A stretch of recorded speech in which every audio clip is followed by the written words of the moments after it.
Welcome back. Well, today is day 3 of the Norway appeal, Jehovah's Witness appeal. And we're looking at this from Avoid JW. And the title is The Price We Pay. Norway, the price we pay. You see, as Jehovah's Witnesses, if you're a Jehovah's Witness, this is the price you pay for having your governing body taking everyone to court, taking countries to court. So what's different here is typically the governing body is suing individuals like us, and because we call them a cult or a sect or something like that. But now the governing body can't get away with that, so they're chasing governments. Now, chasing a government is different than chasing an individual. And the government is saying, look, you guys don't qualify. You don't qualify for the religious status because you're breaking these rules. And that's what happened in 2021. Norway brought in some new laws. Jehovah's Witness religion didn't match up, so was challenged in court. They lost. Now we're into the appeal. Now, if you've been following this case in Norway, think about it like a novel. I don't know if you've ever read John Griffin, some of the law novels, or perhaps on TV you watched some of these legal shows, courtroom shows. Well, picture this as something similar. This is a courtroom drama that we're taking day by day, and this is being publicized to the world. Jehovah's Witnesses really want to keep this quiet. They do not want this to be publicized to the world, but you see, the world needs to know what Norway is doing. And so we have an excellent collaboration with Avoid JW, Miss Usato, who is doing the journalism here. And there's a lot of work that's done by a whole group of people in Norway, ex-Jehovah's Witnesses, Jan Frode Nielsen. And we will look at him all the way through and look at his story at the end. So today is day 3. We're going to get into day 3, the drama, the saga of the courtroom. Now, what's different about day 3? Well, day 3, they have the first witness that Jehovah's Witnesses brought in. And this is interesting. This is from the Vartland. The state administrator was asked about Jehovah's Witnesses. We have nothing to do with the practice of religion. And the court case, the attorney for Jehovah's Witnesses believes the state relies too heavily on the defector stories. So like Jan Frode Nielsen, his story, and all these other ones that have left. And they're ostracized, shunning. So they're saying that the state is relying too much on those stories. So Jehovah's Witnesses, they've called the state administrator to reject this in the Court of Appeal on Wednesday. So that's what's happened here. The witness, Hege Skanes Nifus, now sorry if I said that wrong, department director of the state administrator, was called as a witness in the Borgarting Court of the Appeal on Wednesday by Jehovah's Witness lawyer. So the Jehovah's Witness lawyer called her in. We're going to take a look at that first and see what was said. Hege Skanes Nias. So Nias, we'll see that all the way through here. The decision by the state administrators are based on Jehovah's Witness own writings and how to behave. We looked at the video yesterday. Day 1, they brought that out, that banned video on disfellowshipping. Well, that told the whole story. And they didn't want it played. They told the judge, this shouldn't be played. It's not even on we've taken it off our website. And the judge said, or the Crown said, look, you you had it on your website in 2021 when we started this whole thing. And the judge allowed it, so you'll have to watch that video. So we played it. So that's kind of what they're looking at. This is Jehovah's Witnesses' own writings in their own magazines, their own watchtowers. They're taking all of this apart. And Jehovah's Witnesses figure they can pull in some witnesses and just pull in some testimonies. And you see, they candy coat things. So that's what we're going to read here, how they candy coat shunning. And but first of all, let's just get into this. Oslo, Norway. On the third day, I'm going to blow this up for you guys so you can, if you're reading with me, you can follow along. There we go. Now, Oslo, Norway, on the third day, here we are. See if I can get a cursor on there. Doesn't seem like I can. There I can. Okay, this is where we're at. So on the third day of the trial between Jehovah's Witnesses and the state in Borgarting Court of Appeal, it was Jehovah's Witnesses who were allowed to speak. So today is a Jehovah's Witness Day. 19 people will testify for the religious community during Wednesday and Thursday, and it was clear that the religious community's lawyers wanted to highlight examples that exclusion from the congregation does not mean social ostracism. So let's see how they do that. The Watchtower's first witness is the State Administrator Department Director, Hegi Nias, the Department Director at the State Administrator. So they thought they're going to bring her in and maybe catch her in her own words. Well, let's see what she said and how she testified. So she testified that their decision to withdraw funding, where is that, right here? Yeah, that their decision to withdraw funding was based on Jehovah's Witness' own writings rather than the testimony from former members. So it was nothing to do with the testimony from the members. It was mostly to do with their own writings, their own rules. And she emphasized that the state administrator does not interfere with religious beliefs, but ensures compliance with legal regulations. And Jehovah's Witness lawyers challenged the state's reliance on the defectors' accounts and questioned whether the state was pressuring the group to change its doctrine. Okay, Nias clarified that while the state does not dictate religious beliefs, religious communities must align with legal standards.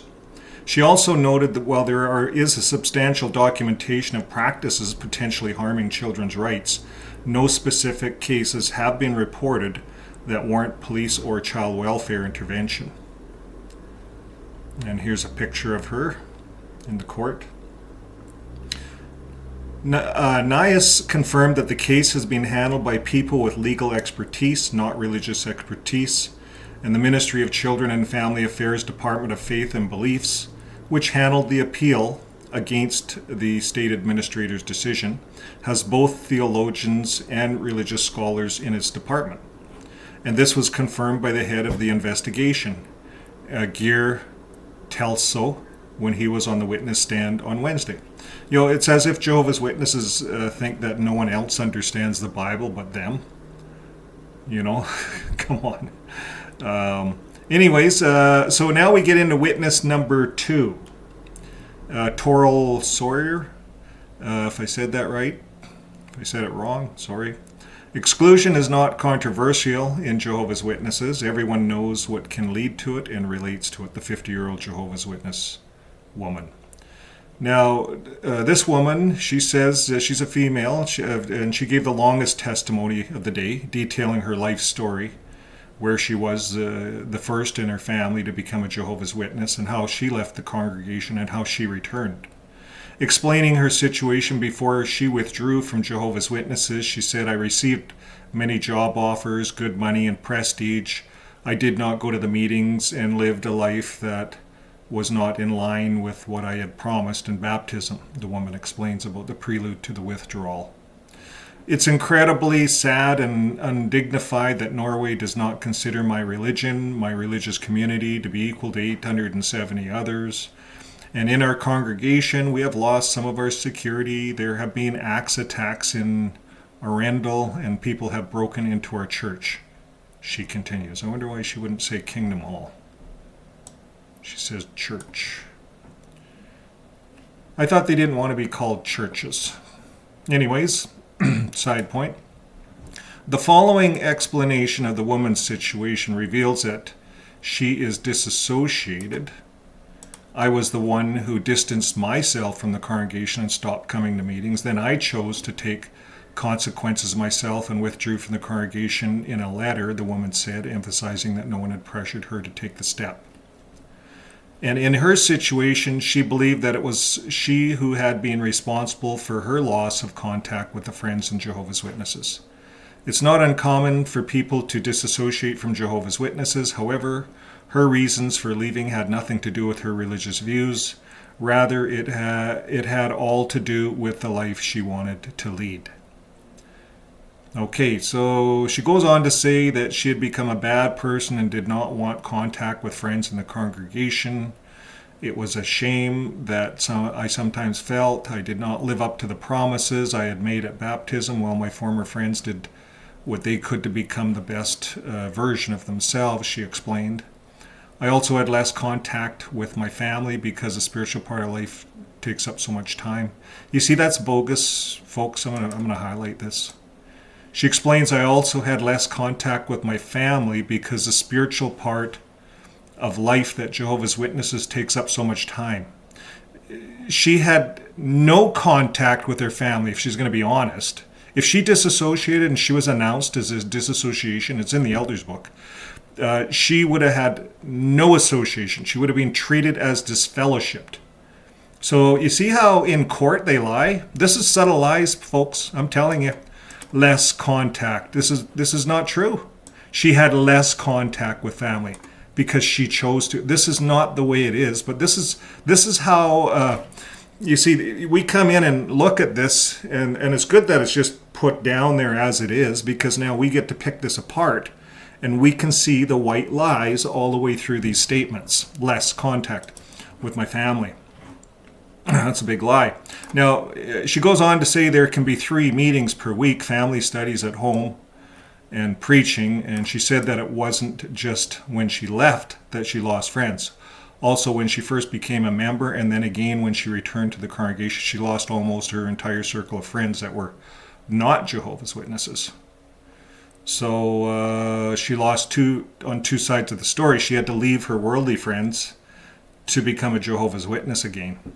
So that's kind of what she's saying, which it doesn't have to be that way. That's just how they're candy coating it here, picking it. Now, she sees the state's decision as a violation of human rights and curiously uses words very similar to Peterson of the Scandinavian branch when describing the effect on her. This is written down for these people to remember. Here it is. This is Peterson, what he wrote, and these puppets are saying the same thing. As a citizen, I have always had the sense of pride in living in a country that has placed human rights and the Convention of Human Rights and Child at a high level, and is therefore very surprising that Norway takes a line that very few people do. That statement says nothing. That's just that's a protest. That doesn't say, these are protests, small little protests. They're getting they have their puppet, their sheep on the puppet string, and that's what they're doing. Okay, well, here's a picture of it. Remember, this is just like a storybook, so we're all just going along with this day to day and seeing how Jehovah's Witnesses act in court. Now, the social contact versus spiritual contact. Let's see what they say. There was difficulty understanding the concepts developed by Jehovah's Witnesses. Many questions were asked to help understand the differences between social and spiritual contact, what is necessary and unnecessary contact.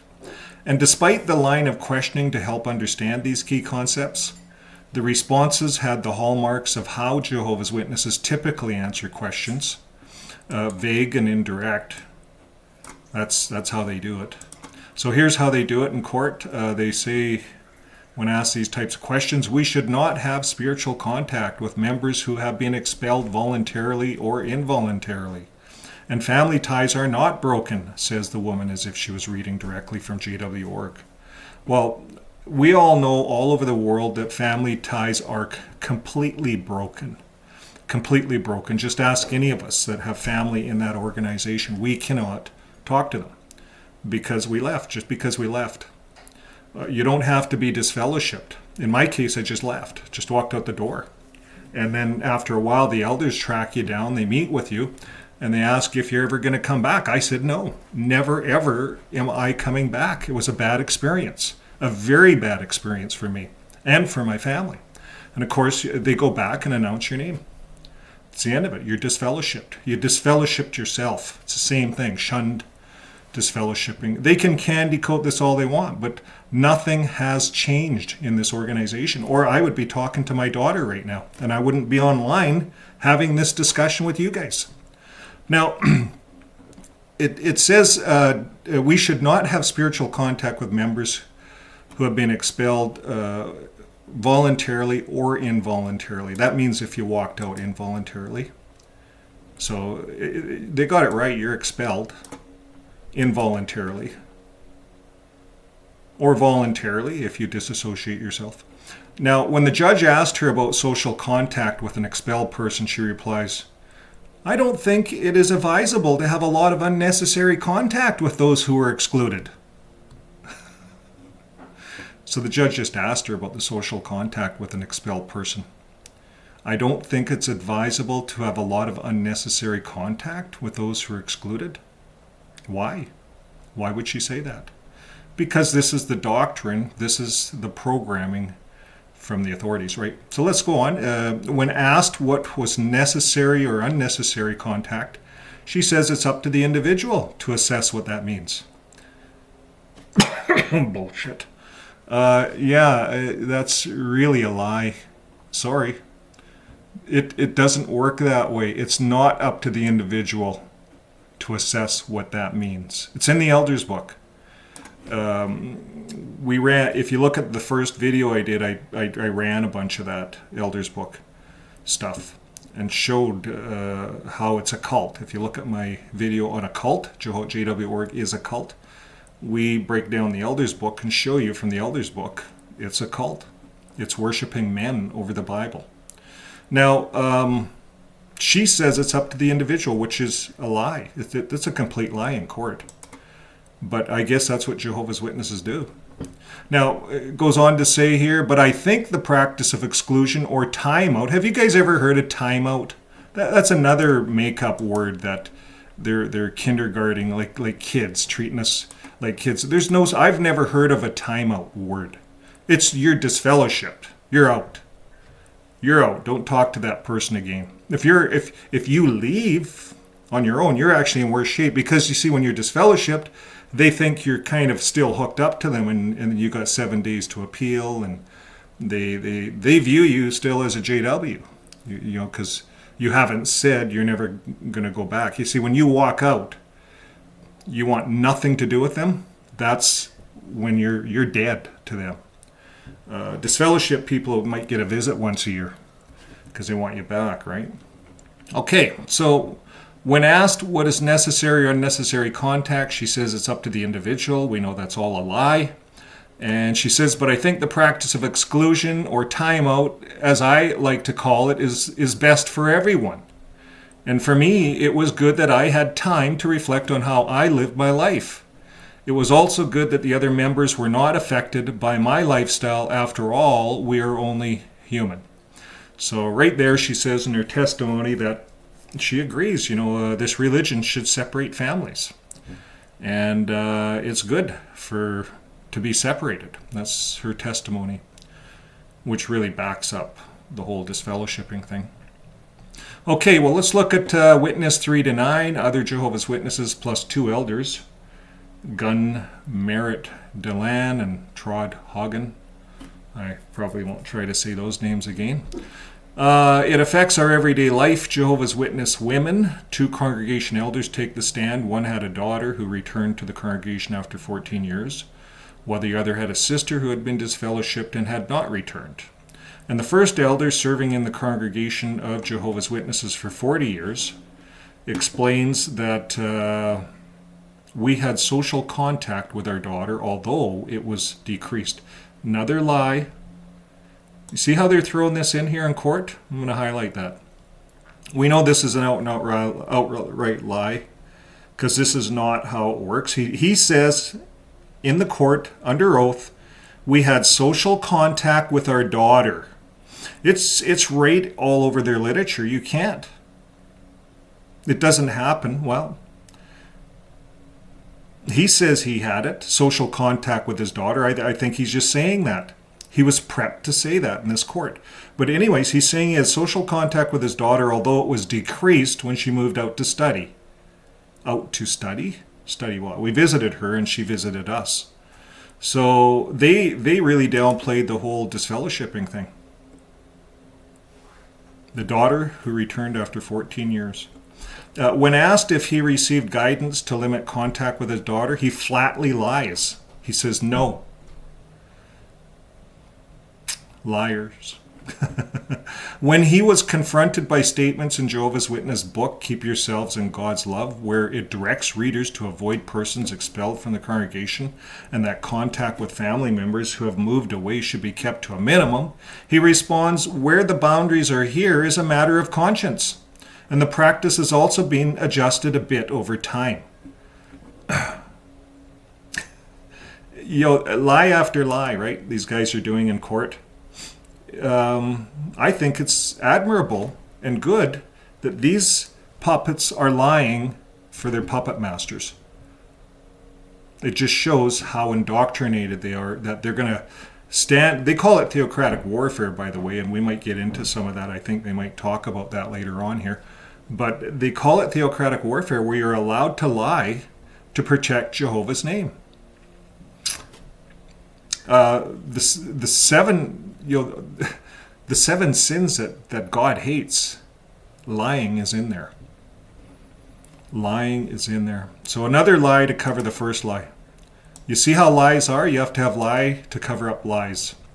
He then explains the difference between a former member who keeps her mouth shut and says nothing about their plight and who speaks out and how they are viewed. There is a difference between whether a former member actively opposes the congregation and whether the person in question merely withdraws.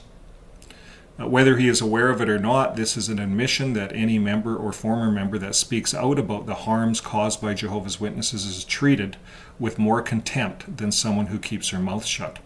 So did you get that point? He explains the difference between someone that keeps her mouth shut and says nothing, how they're viewed, and there's a difference in how they view these people.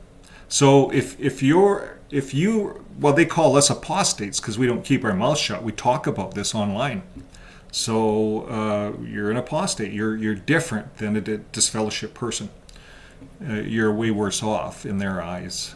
So whether he's aware of it or not, this is an admission that any member or former member that speaks out about the harms caused by Jehovah's Witnesses is treated with more contempt than someone who keeps her mouth shut. So that's why we know it's a dictatorship. And what does it mean to actively oppose Jehovah's Witnesses? Asked the state attorney. Well, it could be if someone warns against us in the press, online, or similar, he admits. So there you go. Okay, well, you all remember Jorgen Peterson, the Jehovah's Witness spokesman for Scandinavia. Well, he was very pleased with how things went so far. His people were lying in court for him.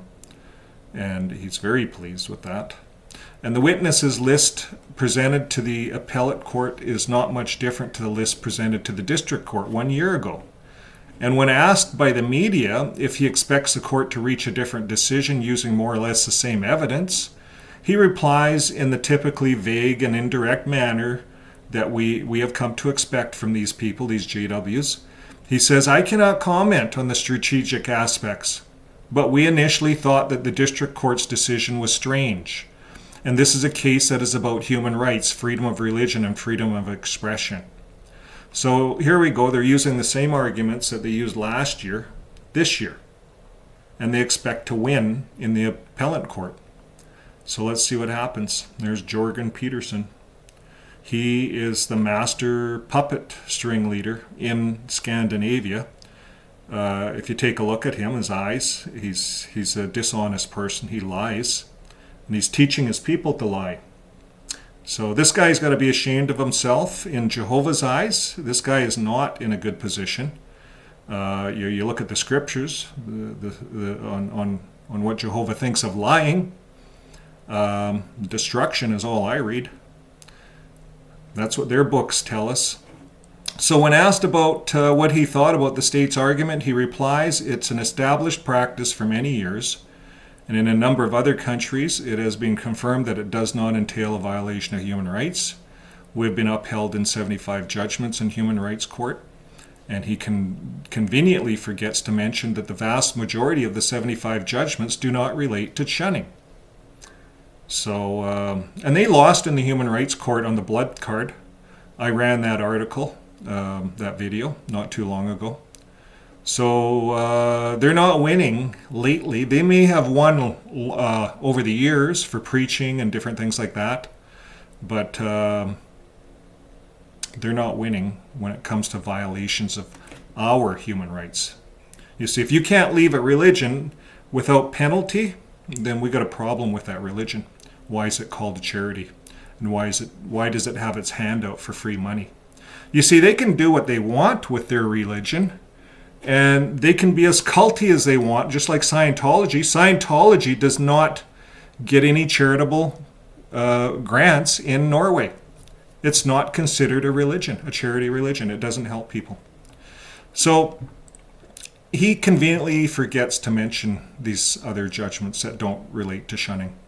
Now, the closing comments on Naya's testimony, that's the lady from the state. By basing the state administrator's decision on Jehovah's Witnesses' own writings rather than defectors' accounts, Nias ensured the ruling was grounded in the group's officially stated policies rather than subjective testimonies. So they're looking more at not what these elders are getting up in line, because you see, this is not new to them. That this is out now. This is in the public. We've shown it on many videos from their own watchtower where they consider lying as theocratic warfare, and they still do that. It's done non-officially behind closed doors, and they have little meetings with their people, and they tell them how to lie, how to twist the truth, how to not even how to take the 13th Amendment and not say anything. If that is the 13th Amendment.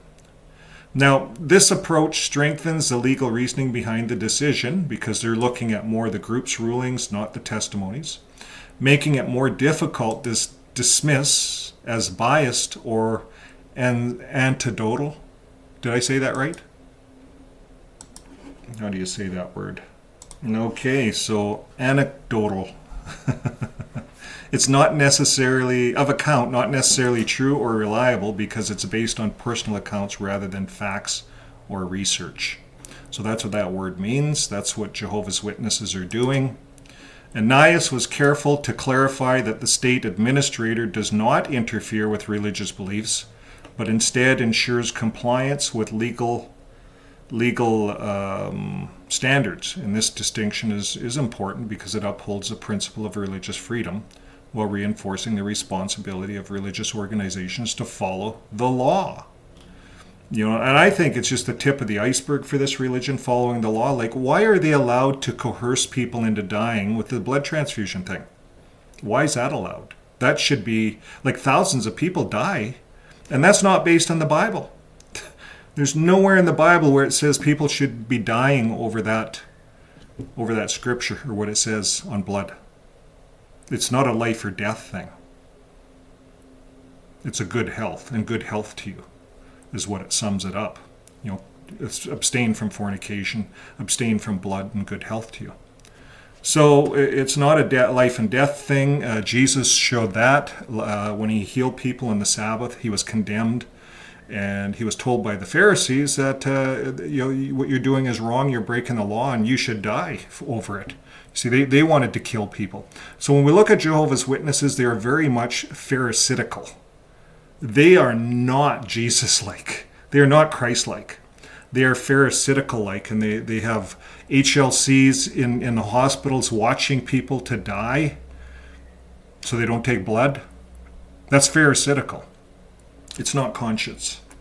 So this Nias, this lady from the state, she was careful. She clarified that they're not interfering with your beliefs. You can do what you want. It's just that you're not following the law when it comes to children. So she acknowledged while there is a documentation of practices that could harm children's rights, no specific cases have been reported that warrant police or child welfare intervention.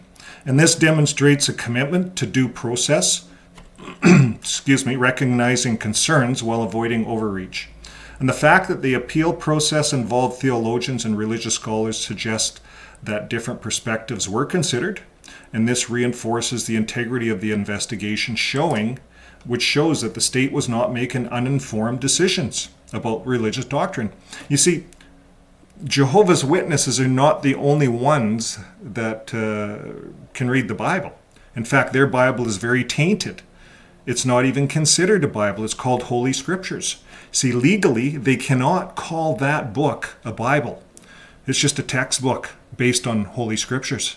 And they've added so much to it. It's like the Book of Mormon. It's not a Bible. And legally, they can't call it a Bible, or they'd get sued by everyone out there that has real Bibles. So that's a fact. Now, overall, Naya's testimony reflects a careful, legally sound, and balanced approach that respects religious freedoms while ensuring accountability to the national laws. And here's a picture of the courtroom. What do you have over here? On this side, you have Rizdal and his young boys there. And this is Peterson, I Is he a welder? Is he the guy that's the welder? Jorgen Peterson? No, that's Ben Elder the welder. Oh, that's Ben Elder the welder. So that looks like Ben Elder the welder. Anyways, I'm not sure. But there's a picture of the courtroom. Okay, well, the 50-year-old woman's testimony now. Despite the woman having disassociated from Jehovah's Witnesses years previously and has since rejoined, she remains a committed believer, and her testimony reflects the perspective of someone who has accepted Jehovah's Witnesses' teachings, including their stance on shunning. Now, her framing of disfellowshipping as a timeout rather than an enforced social ostracism mirrors the language used by the organization, suggesting a possible influence from Jehovah's Witness official rhetoric. And we talked about that, this word timeout. I've never heard of it. That's what you tell your kids. Okay, kids, you get timeout. You've been bad. You see, in the Jehovah's Witness religion, Vern Hool is no longer one of us. Disfellowship him. And now they don't say that, but they have it right in there. They announce your name, and you're no longer one of them. You're no longer a Jehovah's Witness. And that's a badge of honor for any of you guys out there. You want to get that. You do not want to be a part of that disgusting organization that hides pedophilia and lies in court and does all of this stuff. It's just a disgusting, disgusting religion. And they whitewash it and they candy coat it and they try to make it look good on the outside. But I tell you, on the inside, it is full of gangrene and all kinds of disgusting things. So now let's carry on. Her framing of disfellowshipping of a timeout definitely was influenced by their officials, not to make light of this whole thing. And she takes full responsibility for her loss of friendship and family ties, which aligns with the organization's emphasis on personal accountability rather than the acknowledging the communal pressure exerted on members who leave. So they're trying to make it personal and not and to take light away from how disfellowshipping really is done. Disfellowshipping is done by the congregation. They disfellowship you. It's announced, and if people don't disfellowship you, they can get disfellowshipped themselves. That it's right in the Elders book. Now, she describes losing friends not only when she left Jehovah's Witnesses, but also when she first joined and when she returned. And this suggests that Jehovah's Witness social structure inherently leads to lost relationships, yet she may not be aware of how her testimony could be viewed by the court. So yeah, when I left too, when I became a Jehovah's Witness, I ostracized myself from all my worldly family and friends because I became a cult. I was in a cult and I was trying to change them. I tried to change every one of my family members, and I tried to get them to join the cult. And that doesn't go good. Convert. I tried to convert. So that's the word. And of course, when you try to convert all your family members to a cult, they all stay way back. They don't have much to do with you. So then when you leave the cult, like I've done, I'm trying to make relationships with my worldly family, it's done. I'm still weird.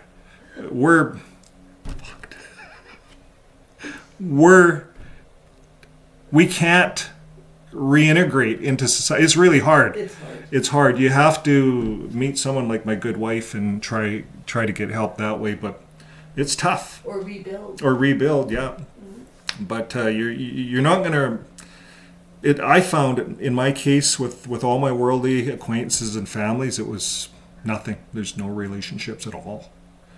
My brother doesn't call me. Like, I call him, email. No returns. And that's just the way it is. You come to accept it as normal for getting into that cult.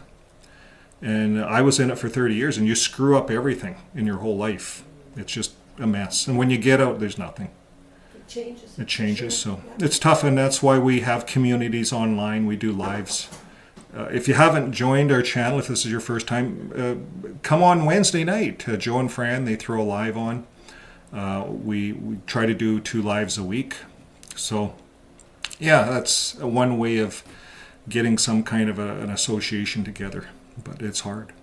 Okay, well... Without using the word association. Yeah, without using that word.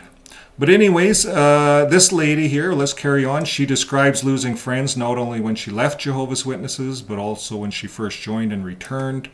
And she suggests that Jehovah's Witness social structure inherently leads to lost relationships. So hopefully that'll come out later in court. And her assertion that the family ties are not broken contradicts well-documented cases of strict shunning, yet she simultaneously admits to losing contact with loved ones, but fails to make the connection that it might have had to do with the time-consuming demands of the religion. And her answers regarding the difference between social and spiritual contact mirror the common Jehovah's Witness pattern of being intentionally ambiguous when discussing their practices with outsiders.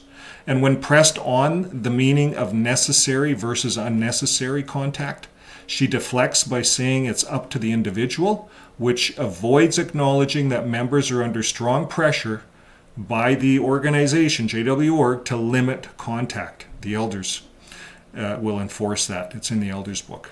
Now, her reference to Norway's decision as a violation of human rights, really it's not her, what is it? She's not a lawyer. But anyways, her reference to Norway's decision as a violation of human rights follows Jehovah's Witnesses' broader narrative of religious persecution rather than engaging with the specific legal issues at stake. So that was just something that they're getting all these guys to throw in. Oh yeah, our human rights are violated. Well, can you go door to door? Yes. Can you get married? Yes. Can you still practice? Can you get a job? Yes. Can you have a kingdom hall? Yes. But we don't get the state money. We don't get the state money.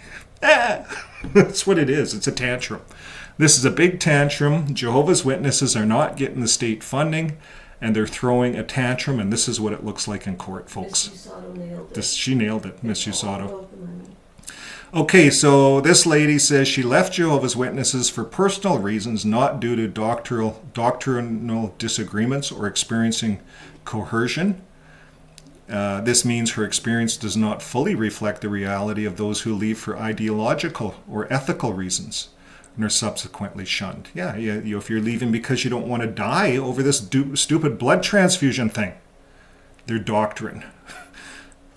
For that reason, ethical. Just to live. You have to leave that religion. It's not a matter of conscience. Okay, congregation elder's testimony. The elder claims that he maintained social contact with his disfellowshipped daughter, though it decreased when she moved out to study, and it's possible that his family did not strictly follow the organization's guidance and maintain more contact than officially permitted, or he just simply lied.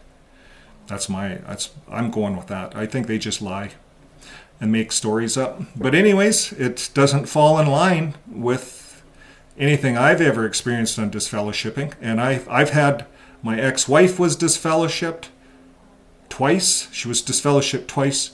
My daughter was disfellowshipped. I was disfellowshipped once and reinstated. So I have a lot of experience with that. And this is outright lying. Okay, so he said no. When asked if he received guidance to limit contact, he said no. So the book, Keep Yourself in God's Love, clearly states that loyal family members must cut or minimize unnecessary contact with disfellowship relatives. And given that he is a longtime elder, it is unlikely that he is unaware of this directive.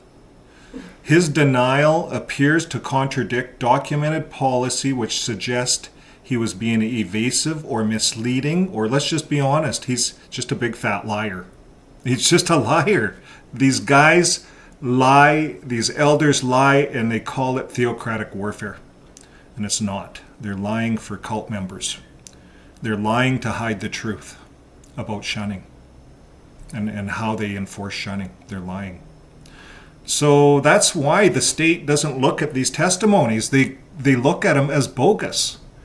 And they know that there's bogus, and there's thousands of us around the earth online telling the same story over and over again.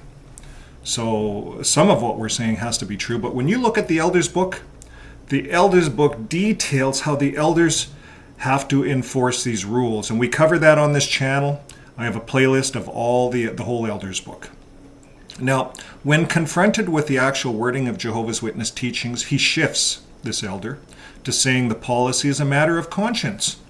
And while some minor aspects of the contact may be left to individual discretion, the overall stance of the organization is clear. Avoiding disfellowshipped individuals is strongly encouraged and expected. And his answer downplays the coercive nature of the policy. And his statement about former members who actively oppose Jehovah's Witnesses being treated differently is a tacit admission that the organization enforces an even harsher form of shunning on those who criticize it publicly, like us. And when pressed, he acknowledged that warning against Jehovah's Witnesses in the media or online qualifies as opposition. And this aligns with Jehovah's Witness doctrine, which considers criticism of the organization as apostasy, and one of the most serious offenses, often leading to extreme social exclusion. So that's it for the article. That brings that to an end. Now, here, we get all the way up here to the top. There we go. So that's it for day 3, the price we pay, and just gives you an idea. Didn't shut that off again. Just gives you an idea on the lengths of these witnesses, these elders, and how they'll go to twist and actually just out and out rely in court. So this is a good demonstration. It's a good witness, I guess, for any Jehovah's Witness out there that is looking in on this. And they know in their heart, if you really look in your heart, you know how it's done. And most Jehovah's Witnesses, in fact, all of them have to deal with shunning because people are getting shunned, disfellowshipped, leaving every day. And so now they have to follow the rules, or they themselves will be shunned. Okay, folks, well, what do we say? Live your life with love. There's no shunning there. You talk to your family members. It's just a different life when you live your life with love. That's how Jesus lived his life, with love. And he didn't care about laws. He didn't care about the Sabbath. He didn't care about those 620 laws that they have, the Mosaic laws, the Jewish laws. He was raised that way, but he didn't care. You may be raised as a Jehovah's Witness, but when you get out, you don't care about all those rules. That Elders book has 300 pages of rules, mostly all judicial. There's very little love in that book. I think the word love's only in there 6 times in that book. And the word judicial's in there 339 times. It's a judicial religion, formed upon many, many rules. A lot of old Jewish laws. They use the Old Testament to back the New System and all these things that they say are going to happen, the paradise. It's all in the Old Testament. Jesus never ever talked about any of that stuff. Jesus talked about all of us being with him in heaven, being called his brother. That's what Jesus talked about, if you're going to be a follower of Christ. being a follower of Jehovah's Witness governing body, you're following 11 men in New York, Warwick, and they're in a compound. They don't come out because they can't serve them. They all can be served with a warrant to go to court, but they can't get at them. And the people that are trying to serve them are hitting the guards at the entrance, and it's not flying. With subpoenas. Subpoenas, yeah, that's what they call it, to get into court. Because as an entity, they can be charged now, the governing body. They can't hide. They're home, but they're hiding, but they can't hide. The word is out on the street. The days of this religion are numbered. And that's why they're in court here. That's why they're fighting to tooth and nail right until the end. And they will. They'll keep wasting your contributions fighting. The last court case cost them $500,000, $500,000. And then they had to pay the other side. That was $108,000. Their lawyer cost them a lot of money, $500,000. The other side, the Crown, they were only $108,000. So they suggested that their lawyer padded his books. That was talked about last year when we covered this, that their lawyer padded his books. But anyways, you guys, if you're a Jehovah's Witness, you're paying it. And they don't care because you guys are paying it. So this is just how it is in this religion. And they have lots of money. They own all the properties. They did a hostile takeover to take over everything. And so this is just the way it is. So stay tuned. If you haven't subscribed, hit subscribe. Help us get these videos out to the world. And the next video is going to be day 4. So we can slowly work our way down in the drama. And right now they're in court talking day 6 right now, today. So we're going to slowly catch up, and we're going to keep bringing these stories to you. So thanks again, and we'll see you on the next video. Bye for now.